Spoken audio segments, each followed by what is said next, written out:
My name's Dead Pallet, and let's investigate RPC-055. So if you are familiar, the RPC Authority is a group that writes stories about anomalous objects that need to be contained, much like the SCP Foundation, but it's kind of a rival organization. And this is RPC-055, which recently had a video game made about it. And so that piqued my curiosity. I want to read this story, and then maybe I'll play the game at some point. Registered Phenomena Code 055, Object Class Alpha Orange, Hazard Types, Aggression Hazard, Sapient Hazard, Regenerative Hazard.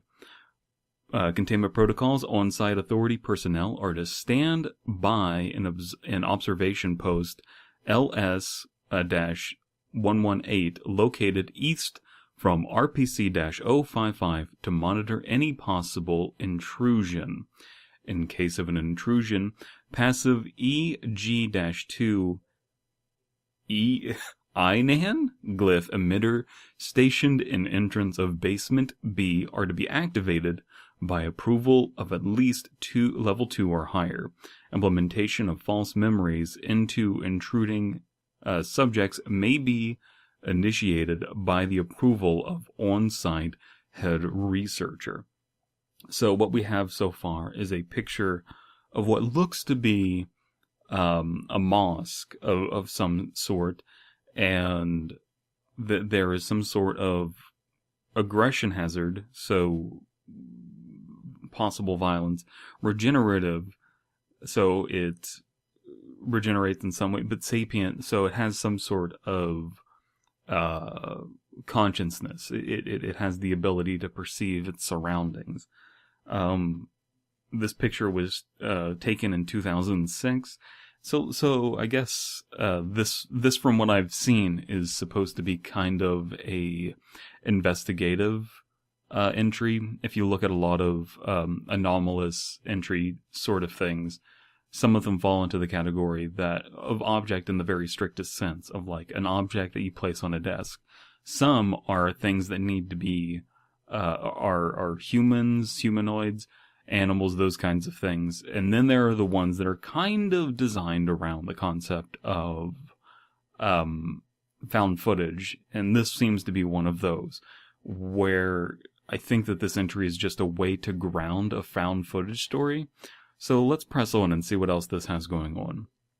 Although all personnel and local citizens are allowed entrance into to RPC-055, entrance to basement B is restricted to personnel with security clearance of level 3 or higher, or is approved by an on-site head researcher during testing and or exploration.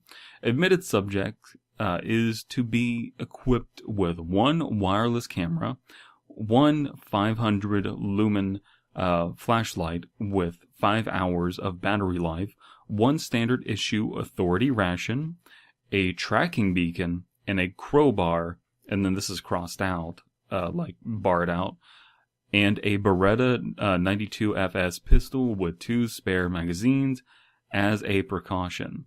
And then we have some sort of addendum. Instances of RPC-055-1 have shown to be impervious to gunshots. So, the -1 denotes that there is some sort of splinter object from the object itself. I'm guessing that it's going to be some sort of monster that's impervious to gunfire. And so they're no longer using a Beretta to take care of that issue.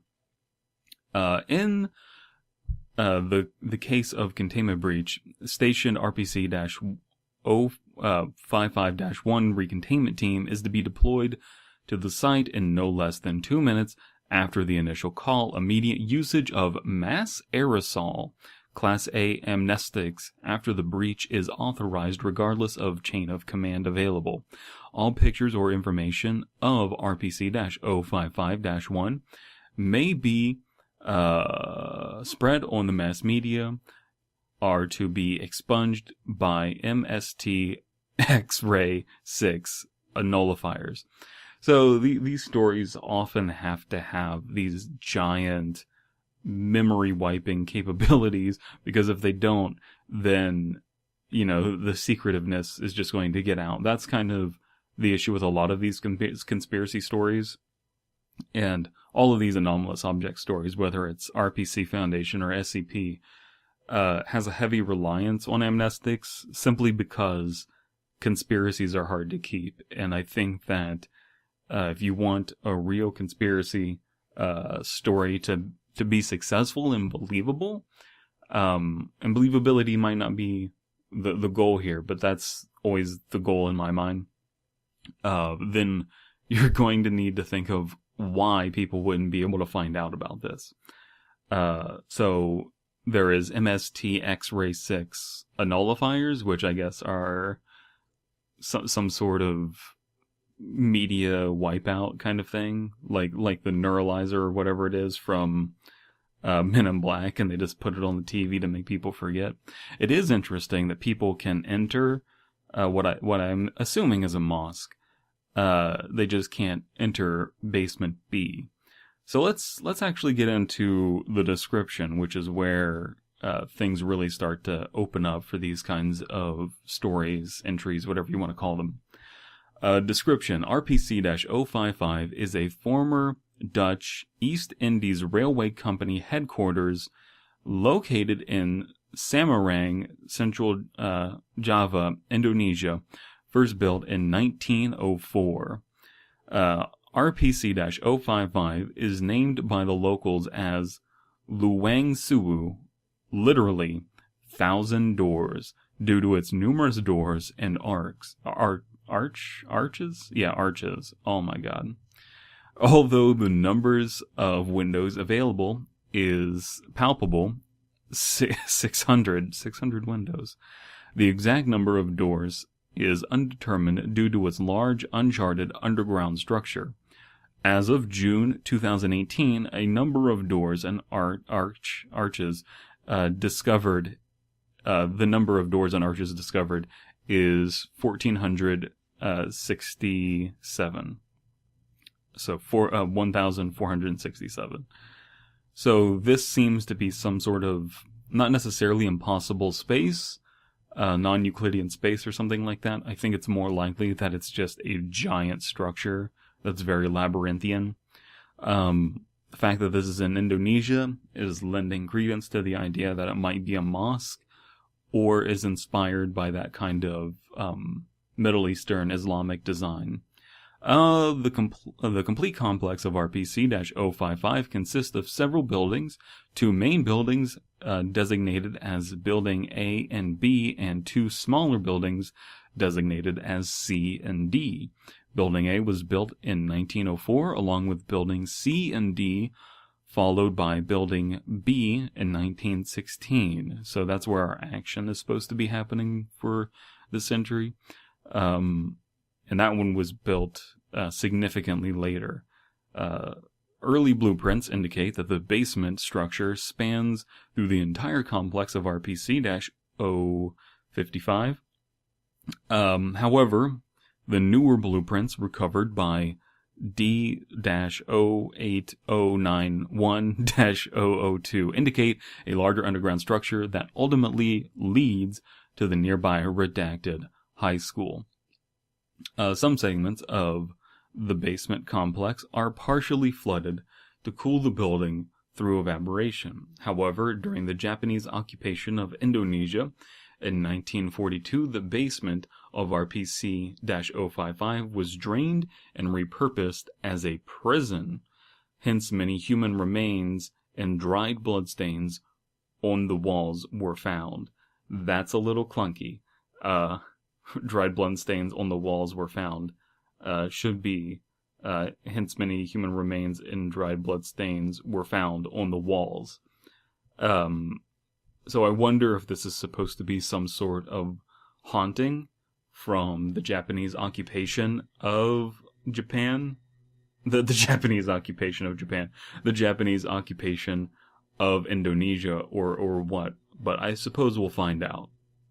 RPC-055 has undergone redacted video recorded explorations by Class D personnel. Class D personnel, from what I understand, are usually people who are disposable in some way. Most subjects conducting an exploration, again, Class D personnel, having people that you just can freely dispose of. Again, very conspiratorial, very kind of a convenient plot device. But these stories, it's just the culture that this is allowed for that. Take the culture as you will, whether that's a good thing or a bad thing. Most subjects conducting an exploration has encountered. Should be have encountered? Have encountered. Most subjects conducting an exploration have encountered. Little clunkiness in the language and a little bit of clunkiness goes a long way in hurting immersion for these kinds of stories, because they're supposed to be official documents for like this deep dark conspiracy about potentially haunted Indonesian, like, proof. And then there's provable hauntings with some sort of weird bullet impervious Japanese Indonesian Muslim monster. The little bit of grammatical mistakes really doesn't do you any favors. Most subjects conducting an exploration has encountered RPC-055-1, which appears as a pale-skinned woman with long black hair, red eyes, and white dress smeared in blood, roaming RPC-055's underground tunnels, most notably Basement B.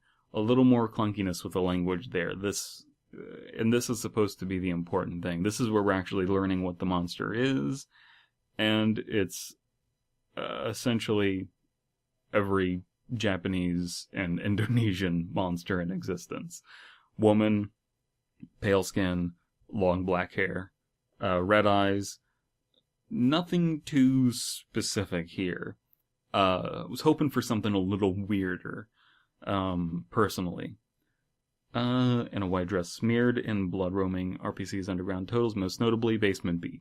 RPC-055-1 has been identified as an instance of a Kunti Lantik, a female ghost in Malay mythology, says the annotation, by local citizens.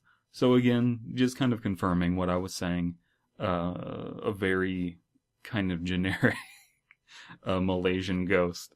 I've read stories about these before, and I do like the inclusion that, this has to do with Malaysian culture, with Indonesia, something that would be expected to be seen there, but still kind of hoping for some sort of twist to pull me in a little bit more. Upon entering Basement B, admitted subjects reported of hearing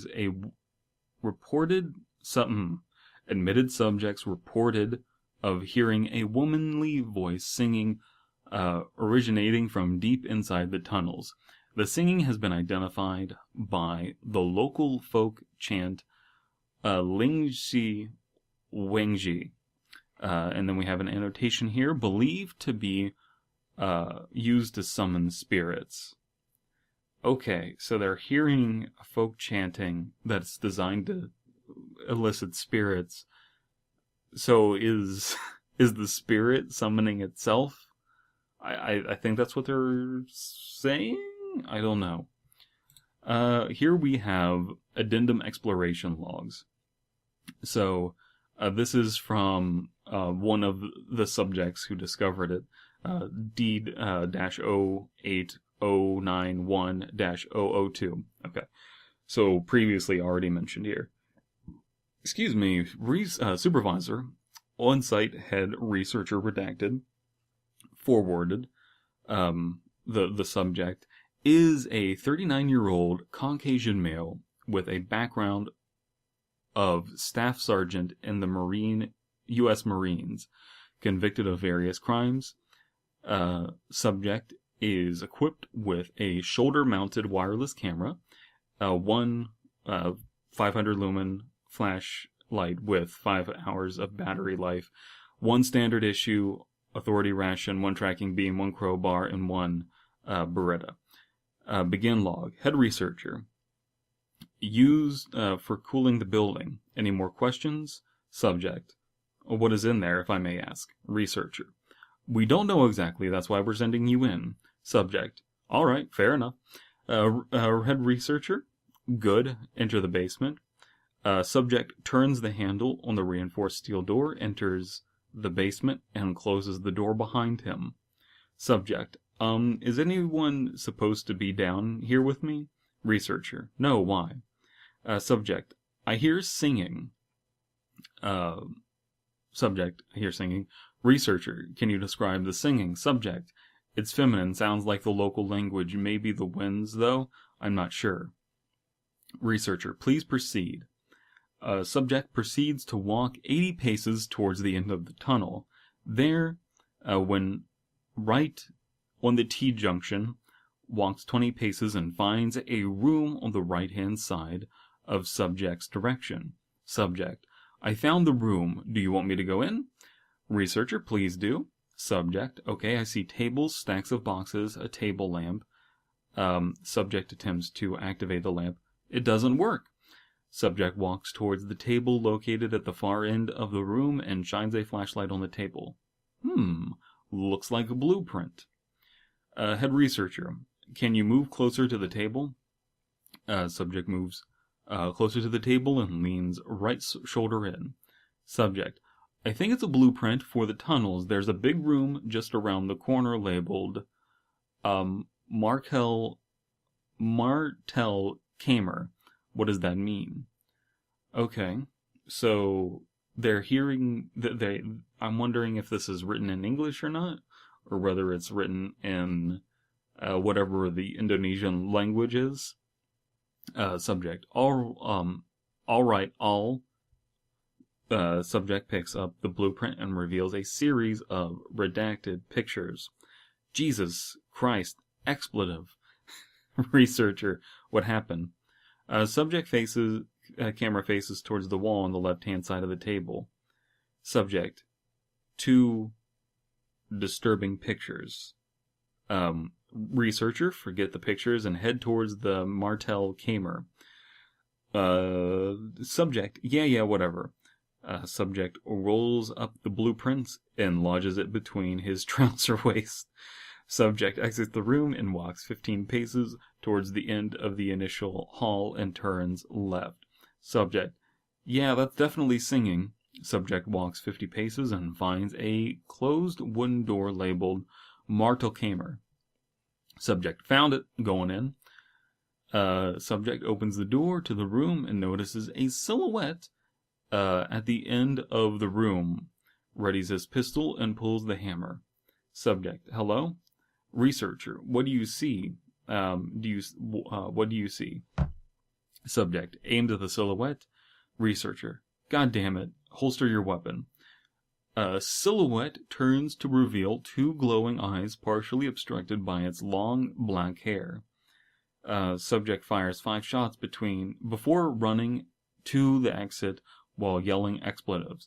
The water initially slows the subject's progression, but the standby guard evacuates the subject, and RPC-055-1 is visible in log closing statements. The blueprints recovered have given us an extensive knowledge of the tunnels and will be utilized for further exploration. Video analysis indicates that subject successfully landed 4 of the 5 shots on RPC-055-1. Subject has been transferred back to Site 022. So, with all of this, I've got to say, it's kind of paint by numbers. I'm sorry to say.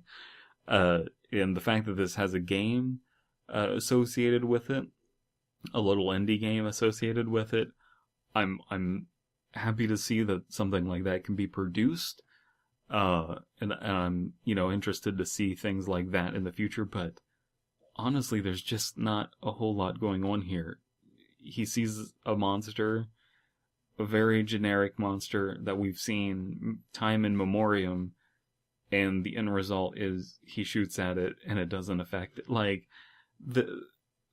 call me jaded, but nothing really is standing out here.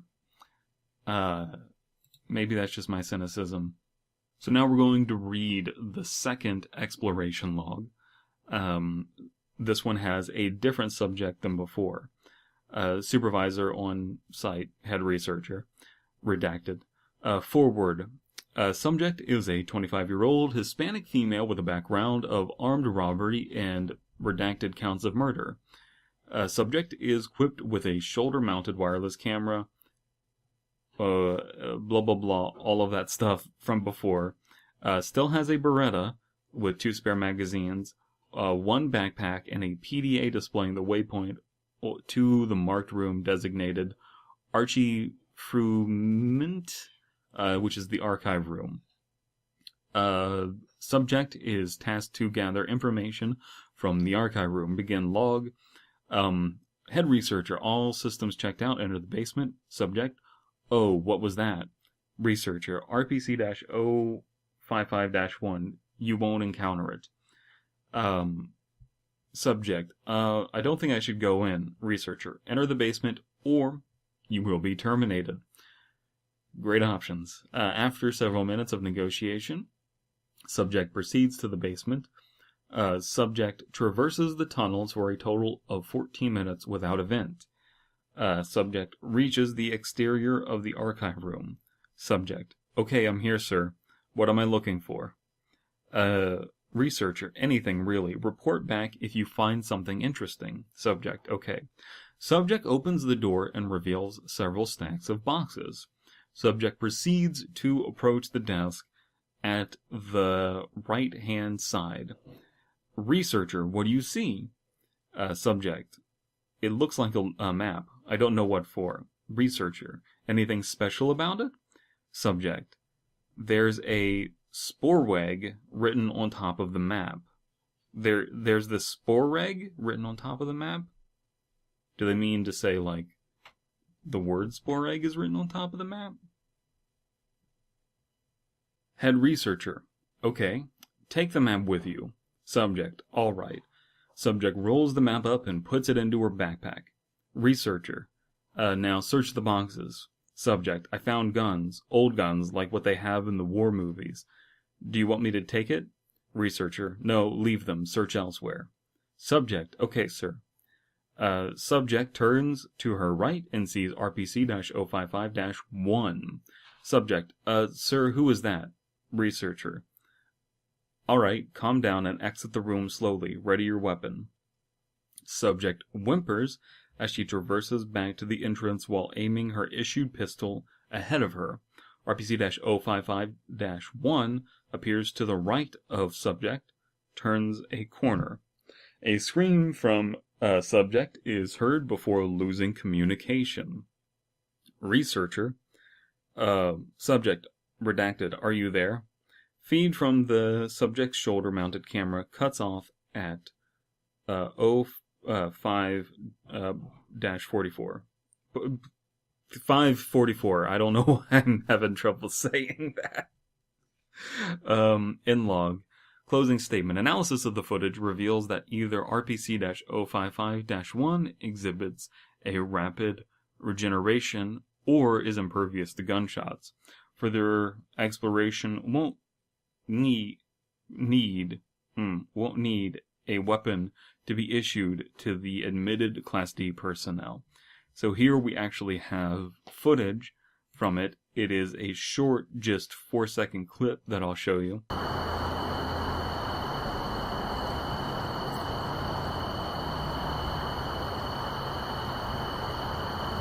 And then you could actually see her. And I think that the footage is somewhat more impressive. It does automatically give this story more gravitas. The footage works for me. The story itself, I just wish it had a little more. It's just unseasoned, if that makes any sense. But let's get on to the last exploration log. Hopefully there's some sort of, like, not necessarily a twist, but some sort of punch here to really kind of tie everything up together. Subject. This is a different subject, obviously. Our last one died. Head researcher redacted. Forward. Subject is a 43-year-old male of European descent, convicted of human trafficking. Subject is equipped with a shoulder-mounted wireless camera, flashlight, and an authority ration and a tracking beam. No gun. Subject is tasked to recover the last subject, the Hispanic lady's backpack, containing the VOC railway map. Log begin. Researcher. All systems check. Good to go. Enter the basement. Subject. Anything I should be wary of? Researcher. If you see anyone not wearing orange, get out of the basement. Subject. Sounds good. Subject reached the last subject's last known position. Subject. Oh, expletive. I found the body. Researcher. Do you see an entry wound? Subject. No, wait. Her face is wrong. Researcher. What do you mean? Subject. It looks like she's scared of something. Researcher. Alright, she must have died of shock. So that's a nice a little bit right there, that they died of shock. That's telling us that they didn't get disappeared, they didn't get mutilated, they died of shock. Like, that's a much more supernatural kind of feeling thing. So I'm a fan of that detail. Subject, do you want me to take her body as well? Researcher, if you could. Subject, alright. Subject picks up dead subject's corpse by her shoulder and starts walking back to the entrance. Subject, what was that? Researcher, what happened? Subject, I heard a scream. Researcher, there's a pause. Get out of there. Subject, yeah, that's a good idea. Subjects increases pace. Subject reached the hallway leading to the basement entrance. RPC-055-1 turns the corner, notices subject, and walks towards him. Subject. Repeated expletives. Head researcher. Security, open the door now. Subject escapes RPC-055-1 with the corpse of the previous subject. The on-site security handles the corpse. End of log. Closing statement. The map recovered shows the original plans that the VOC had before the Japanese military took control of Indonesia. Subject, along with the corpse of dead subject, has been transferred back to Site 002. All further exploration are hereby discontinued. So, they are sufficiently happy with the information that they have gleaned from the basement. Not sure exactly what they were hoping to gain out of going down there. I guess just furthering scientific knowledge of Indonesian ghosts. Addendum Neutralization Order. The Indonesian President Joko Widodo has personally requested the board to eliminate RPC-055-1 and open RPC-055 to the general public. Approval is pending. So, the president of Indonesia wants this ghost executed. Good luck with that. The spirit executed, I should say. We don't necessarily know if it's a ghost. Here we just get a little section of the partially recovered map. Nothing too spectacular to write home about. I do feel as though I'm missing something here, because while this wraps up nicely, and I do like the note about the second subject dying of shock, it feels just like an Indonesian ghost story, and I was hoping for a little bit more than that. The cool thing about these RPC entries is that they can really get adventurous and you have all of this plot armor, not plot armor, I'm using the term wrong. You have all of these creative crutches in that you can administer amnestics and just erase people's memories. You have all of these convicted criminals at your disposal. I was really hoping for something a little more creative, but this one just seems like an excuse to tell people about this concept for an Indonesian ghost. So do with that what you will. Maybe this one was more creative to you. I'm kind of lukewarm on it. I am interested to see how the video game plays. I'll leave a link to the video game in the description. The footage is nice. I feel like this was written around the footage. The footage is what's doing the heavy lifting here. If you enjoy this, do check out the Fear Fiction podcast, where myself, Abysme, and Slime Beast, all of us writers, critique stories. We have an episode about comparing an RPC story to an SCP story, and you can find that linked below.